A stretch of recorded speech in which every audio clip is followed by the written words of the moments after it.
Hey everyone, I decided to try a vegan version of the trending baked feta pasta recipe on TikTok that everyone is raging about. I'll let you know at the end of this video what I think or recommendations for it. We started by preheating the oven to 350 degrees and filled a baking dish with plenty of cherry tomatoes and some fresh garlic. I added some grapeseed oil here and started with some basic seasonings. We have salt, a generous amount of pepper, and quite a bit of oregano on there.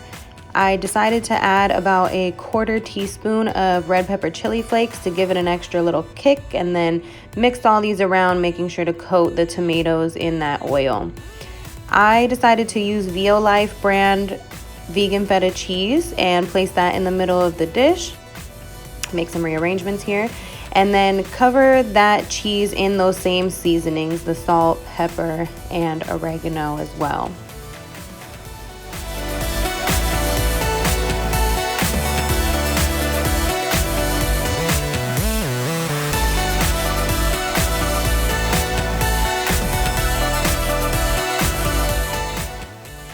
We're gonna take that dish and put it in the oven for about 40 minutes. And while we wait for that to bake, we will cook our noodles on the stove as we regularly would. I'm using chickpea noodles because that's what I prefer. I encourage you to use whatever noodles work best for your household. And then about 40 minutes later, this is the sauce we get from the oven. Looks pretty good. When I pulled this out, I started immediately smashing the tomatoes into the sauce.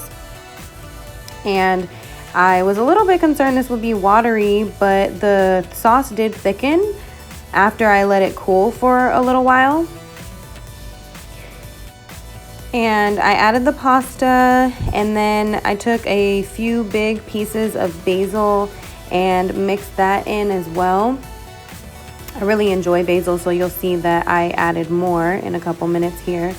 This recipe to me was really good. The flavor was on point, very delicious. It was a little thin for me, so I ended up adding a little bit of coconut milk to it as well. I think in the future I would do about a handful less of the tomatoes and quite a bit less of the oil, since the vegan cheese itself is made from oils. Anyways, it was a really good recipe.